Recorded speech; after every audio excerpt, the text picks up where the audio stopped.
दिल्ली की मुख्यमंत्री रेखा गुप्ता पर हमला हुआ है। ये हमला उन पर जन सुनवाई के दौरान हुआ। पुलिस इस पूरे मामले की जांच में जुटी हुई है। इसके बाद पूरा घटनाक्रम सामने आएगा और ज्यादा जानकारी, ज्यादा अपडेट मिल पाएगा। इसी बीच दिल्ली बीजेपी के अध्यक्ष वीरेंद्र सचदेवा ने मुख्यमंत्री रेखा गुप्ता पर हुए हमले की कड़ी निंदा की है। हमला किसने किया, किस मकसद, किस इरादे से उन पर हमला किया गया, फिलहाल ये जांच का विषय है और हमला किसने किया उसकी भी तलाश पुलिस कर रही है। लगातार आरोपी को ढूंढने में पुलिस जुटी हुई है। इस पूरे मामले में जैसे ही कुछ अपडेट आता है हम आपको देंगे। लेकिन ये जो हमला दिल्ली की मुख्यमंत्री पर हुआ, सोचिए ये उस वक्त हुआ जब वो जन सुनवाई कर रही थी, लोगों के बीच थी, उनकी समस्याओं को जान रही थी। मेरे सहयोगी कुमार सोनू इस वक्त हमारे साथ जुड़ चुके हैं। कुमार सोनू, बड़ी लापरवाही हुई है, मुख्यमंत्री रेखा गुप्ता पर यह हमला हुआ, इसके बारे में क्या ज्यादा जानकारी आपके पास? देखिए, दरअसल मुख्यमंत्री रेखा गुप्ता जो हैं वो अपने आवास पर जन सुनवाई कर रही थी, लोगों से मिल रही थी, उनकी समस्याएं सुन रही थी। उसी दौरान बताया जा रहा है कि ये हमला हुआ है। फिलहाल अभी तक जो है इसमें पुलिस की तरफ से कोई ऑफिशियल वर्जन नहीं आया, लेकिन बीजेपी की तरफ से, दिल्ली स्टेट की जो यूनिट है बीजेपी की, उसकी तरफ से ये जानकारी दी गई है कि जिसमें रेखा गुप्ता के ऊपर अटैक को कंडेम करने की बात कही गई है वीरेंद्र सचदेवा की तरफ से, जो कि दिल्ली बीजेपी के प्रेसिडेंट हैं। फिलहाल पुलिस पूरे मामले की जांच में जुटी है कि आखिर किसकी तरफ से ये हुआ है, क्यों हुआ है, कारण क्या है इसके पीछे। और गनीमत ये रही कि फिलहाल मुख्यमंत्री को किसी तरह की कोई चोट नहीं आई है। हालांकि समय रहते जो है पुलिस मौके पर पहुंच गई है। पुलिस के तमाम जो आला अधिकारी हैं वो मौके पर हैं और पूरे मामले की जांच में जुटे हुए हैं। कुमार सोनू, ये भी बताइए कि जन सुनवाई का कार्यक्रम कब चल रहा था? सीएम पर किस व्यक्ति की तरफ से हमला किया गया, क्या उसके बारे में कोई जानकारी मिल पाई है? जिस वक्त ये कार्यक्रम हो रहा था वहां कितने लोग मौजूद थे, उनकी सुरक्षा में कौन कौन तैनात था? देखिए, दिल्ली की मुख्यमंत्री जो रेखा गुप्ता हैं उनको जेड कैटेगरी की सुरक्षा प्रदान है और क्योंकि मुख्यमंत्री हैं तो ऐसे में दिल्ली के मुख्यमंत्री को जेड कैटेगरी की सुरक्षा मिलती है और सुरक्षा में दिल्ली पुलिस के जवान वहां पर तैनात रहते हैं और जन सुनवाई करती हैं मुख्यमंत्री अपने आवास पर, जिसमें दिल्ली के लोगों की समस्याओं को सुनकर उनकी समस्याओं को निपटारे के लिए अधिकारियों को आदेश दिए जाते हैं। तो कुछ अधिकारी भी वहां पर मौजूद थे और जो एक अच्छा खासा कहें कि नंबर जो है लोगों का वहां पे था, क्योंकि जन सुनवाई होती है मुख्यमंत्री की, तो जाहिर सी बात है जो उनके विधानसभा क्षेत्र के लोग हैं या दिल्ली के दूसरी विधानसभाओं के लोग हैं वो वहां पर आते हैं अपनी समस्याओं को लेकर। तो उनमें से ही बताया जा रहा है बीच में से ही किसी एक शख्स ने उन पर हमला किया है। सुनो, क्या उस शख्स की जिसने मुख्यमंत्री पर जन सुनवाई के दौरान हमला किया पहचान हो पाई है? उसके बारे में कोई जानकारी पुलिस की तरफ से दी गई है? कौन था वो व्यक्ति? देखिए, अभी तक पुलिस की तरफ से ऐसी कोई जानकारी नहीं दी गई है। रही बात पहचान होने की, तो अभी तक पहचान नहीं हो पाई है। फिलहाल पुलिस जो है जो इतना पूरे मामले की जांच में जुटी हुई है, सीसीटीवी वगैरह जो है जो सीएम हाउस में लगे हुए हैं वहां पर उन सीसीटीवी की फुटेज को खंगाला जा रहा है ताकि पूरी अच्छे से इंक्वायरी की जा सके और जो भी दोषी है उस पर कार्रवाई की जा सके। कुमार सोनू, ये कब की घटना है और अगर इस तरह से कोई सीएम पर हमला कर रहा है तो बड़ी लापरवाही हुई है, सुरक्षा चूक हुई है, इसे कहेंगे? देखिए, बिल्कुल ये सुबह की घटना है, क्योंकि सुबह सुबह जो है मुख्यमंत्री रेखा गुप्ता अपने आवास पर जन सुनवाई करती है, तो ये सुबह की घटना है। जिसके बाद 9 बजे के करीब वीरेंद्र सचदेवा जो दिल्ली बीजेपी के यूनिट के अध्यक्ष हैं उनकी तरफ से एक मैसेज दिया गया जिसमें इस पूरे हमले को जो है उसका कंडेम किया गया और फिलहाल पुलिस की इंक्वायरी की बात की गई है। जी, रेखा गुप्ता की अगर तबीयत की बात की जाए, उनकी हालत की बात की जाए, फिलहाल क्या उन्हें कोई चोट तो नहीं लगी है इस हमले में? देखिए, अभी तक उनको किसी तरह की चोट या नुकसान की बात सामने नहीं आई है। पुलिस के अधिकारी जो है इस पर कुछ भी बोलने से अभी बच रहे हैं। लगातार हम पुलिस से कांटेक्ट में, मेरे एक टॉप ऑफिशियल से बात हुई जिन्होंने ऑफ रिकॉर्ड ये बताया कि किसी तरह से अभी कोई चोट फिलहाल नहीं आई है। गनीमत ये है, बाकी आरोपी की पहचान करने की पुलिस जो है लगातार कोशिश कर रही है। बिल्कुल कुमार सोनू, आज सुबह की घटना है, जाहिर सी बात है पुलिस इस पूरे मामले में छानबीन करेगी और उसी के बाद सतर्कता से इस मामले में जो जानकारी है वो मीडिया के सामने रखी जाएगी। लेकिन क्या आपकी किसी दिल्ली बीजेपी के नेता से या वीरेंद्र सचदेवा से किसी से बात हो पाई है इस पूरे हमले के बारे में? देखिए, अभी हम लगातार कोशिश कर रहे हैं, संपर्क कर रहे हैं कि वीरेंद्र सचदेवा से, क्योंकि वीरेंद्र सचदेवा की ही तरफ से सबसे पहले ये जानकारी दी गई थी। तो अभी लगातार उनका फोन जो है वो बिजी जा रहा है। हालांकि मैसेज पे जरूर बात हुई है, तो उन्होंने इस हमले को जो है कंफर्म किया है और इसकी जो है निंदा भी की है। बिल्कुल, एक बार पूरी खबर, पूरा घटनाक्रम अपने दर्शकों को बता दें। दरअसल आज सुबह सुबह दिल्ली की मुख्यमंत्री रेखा गुप्ता अपने आवास में जन सुनवाई कर रही थी। इस कार्यक्रम में उनकी विधानसभा के, इसके अलावा जो दिल्ली की दूसरी विधानसभा के लोग हैं, वो अपनी शिकायतें, अपनी परेशानियों को लेकर पहुंचे थे, जिनके निपटारे और निवारण को लेकर अधिकारियों को वो आदेश दे रही थी। और जब ये जन सुनवाई का कार्यक्रम था तो ठीक ठाक संख्या में लोग उनका जो कार्यालय है वहां पर मौजूद थे। कुछ अधिकारी भी मौजूद थे। मुख्यमंत्री हैं दिल्ली की, Z+ कैटेगरी की उनके पास सुरक्षा है, तो जाहिर सी बात है सुरक्षा अधिकारी भी होंगे। और उस कार्यक्रम में जब मुख्यमंत्री पर इस तरह का जानलेवा हमला हो जाता है तो वो कई लिहाज से सवाल खड़े करता है। सबसे पहले सिक्योरिटी में एक बड़े लैप्स को यह दर्शाता है। फिलहाल पूरे मामले में पुलिस जांच कर रही है, यह पता लगाने की कोशिश कर रही है कि दिल्ली की मुख्यमंत्री पर हमला किसने किया।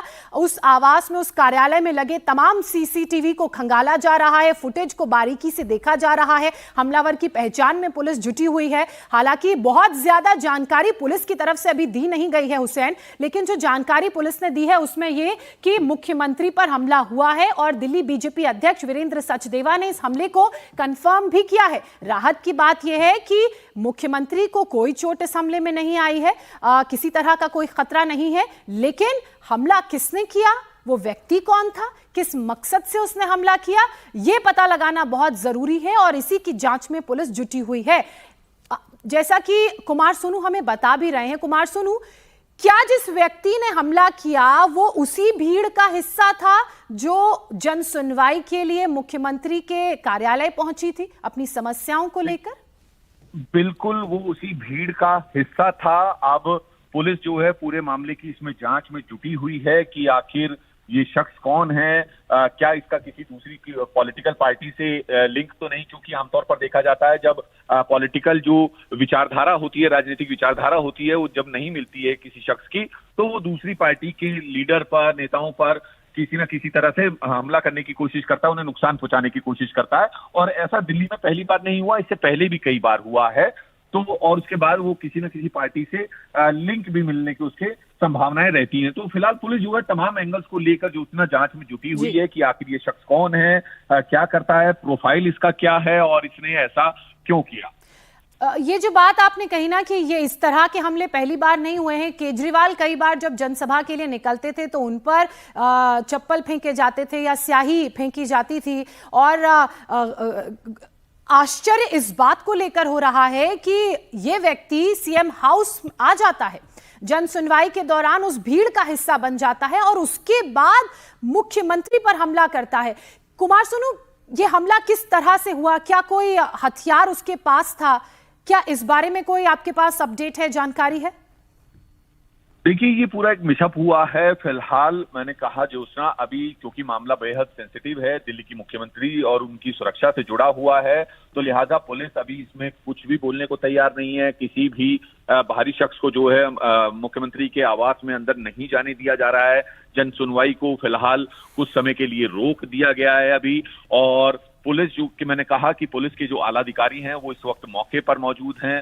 पूरे CCTV जो है एक एक एंगल से चेक किए जा रहे हैं ताकि जो जांच है पुलिस की वो बिल्कुल सही तरीके से हो और जो भी आरोपी है उसमें जो है उन्हें पकड़ा जा सके। जी, तो दिल्ली की मुख्यमंत्री रेखा गुप्ता पर सुनवाई के दौरान, जन सुनवाई जो रोजाना एक तरह की अदालत सी लगती है जिसमें लोग आकर अपनी समस्याएं अपनी मुख्यमंत्री को बताते हैं, उस दौरान उन पर किसी ने हमला किया है। इससे ज्यादा और इससे जुड़ी खबर अभी तक सामने नहीं आ पा रही कि इस हमले में क्या CM रेखा गुप्ता को कोई नुकसान हुआ है, उस हमला करने वाले का आखिर मकसद क्या था, क्या उसका कोई पॉलिटिकल कनेक्शन है, क्या किसी बात से वो CM रेखा गुप्ता से नाराज था। ये तमाम सवाल, इन सवालों के जवाब अभी आने बाकी हैं।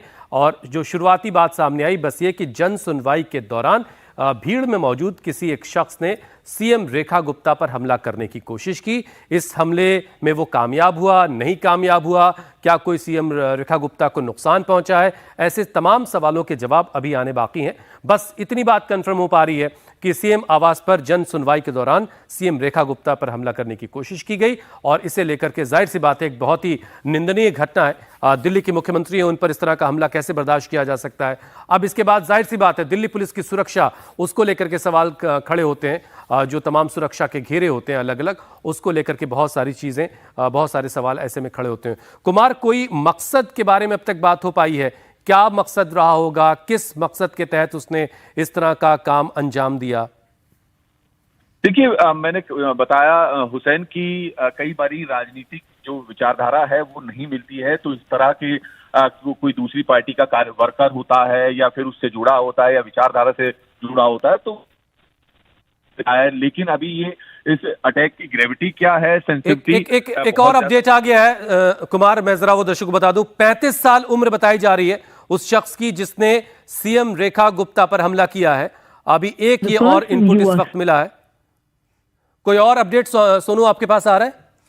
वो जानेंगे कुमार सोनू से, लेकिन हुसैन, ये जो घटनाक्रम पूरा घटा है, दिल्ली की मुख्यमंत्री अपने कार्यालय में मौजूद थी और उस वक्त उन पर इस तरह से जानलेवा हमला करना, ये जाहिर सी बात है निंदनीय तो है ही। इसके अलावा सिक्योरिटी के लिहाज से भी तमाम सवाल खड़े होते हैं। जो जानकारी मिल रही है उसके मुताबिक जिस व्यक्ति ने सीएम पर हमला किया उसकी उम्र 35 साल बताई जा रही है। वो उसी भीड़ का हिस्सा था जो मुख्यमंत्री से अपनी शिकायतों और अपनी परेशानियों को लेकर पहुंचे थे इस जन सुनवाई कार्यक्रम में।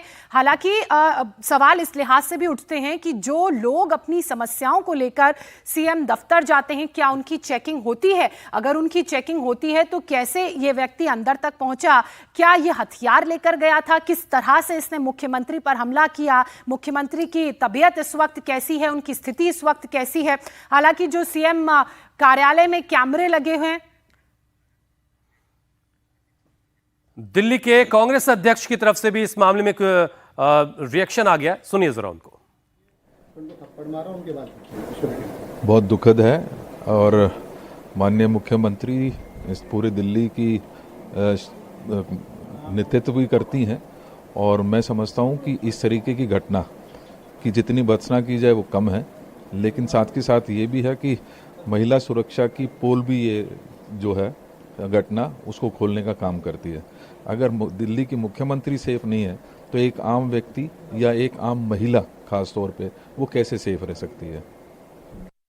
देवेंद्र यादव, दिल्ली कांग्रेस के अध्यक्ष, उन्होंने इस घटना की कड़ी निंदा की, दुखद बताया इस घटना को, साथ ही साथ सुरक्षा को लेकर के सवाल खड़ा किया। ये सवाल तो है ही है कि इतने सुरक्षा अमलों के बीच रहने वाली मुख्यमंत्री पर कोई हमला कर दे, ये वाकई हैरान करता है और जाहिर सी बात है परेशान भी करता है। लेकिन अभी तक जो बात सामने आ रही है उसमें सीएम रेखा गुप्ता को किसी तरह की कोई नुकसान की खबर नहीं है। जो उसने हमला किया शख्स, उसकी उम्र अभी सिर्फ 35 साल उसकी उम्र है, ये जानकारी सामने आई है।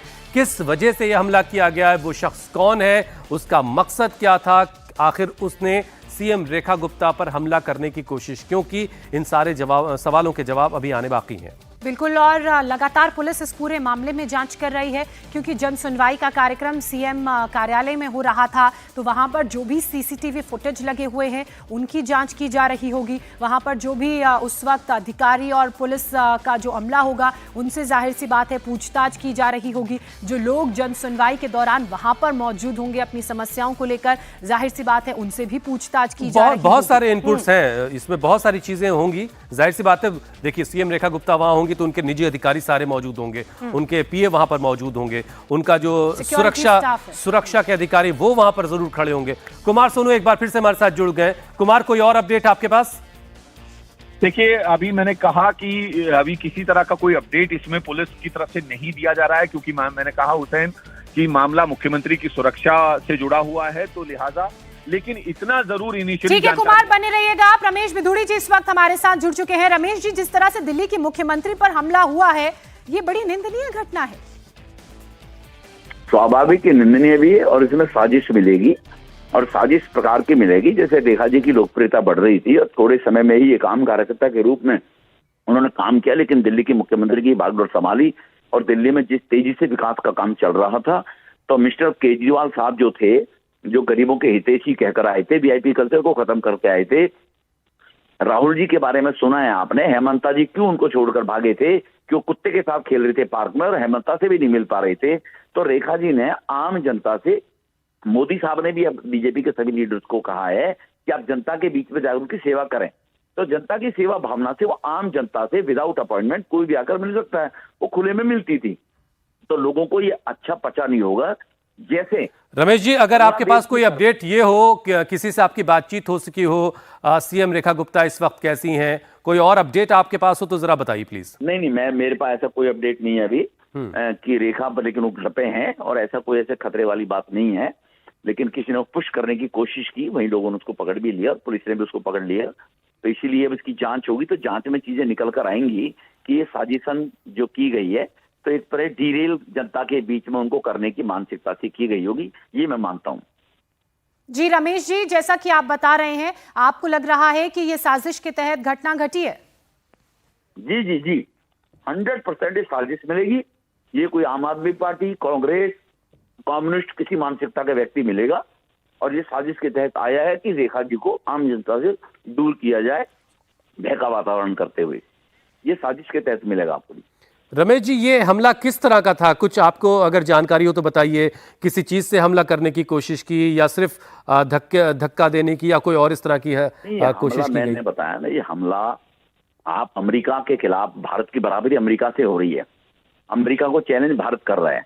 बांग्लादेश की सरकार अबदस्त कैसे की गई थी, अमेरिका ने कराई। पाकिस्तान में इमरान को जेल में कैसे ठूका, उस पर भी आरोप लगे थे, वोट जाली। राहुल गांधी ये लेकर घूम रहा है कि मोदी साहब आम जनता के बीच में, बीजेपी के लोग जाकर काम करें और बीजेपी की मुख्यमंत्री जनता के बीच में जाकर काम करे, तो ये इनको पच नहीं पा रहा है। रमेश, जो विपक्ष के लोग हैं। जी रमेश जी, राहत की बात यह है कि जैसा कि आप भी जानकारी हमारे दर्शकों को दे रहे हैं कि मुख्यमंत्री सुरक्षित हैं, अपने आवास में ही हैं।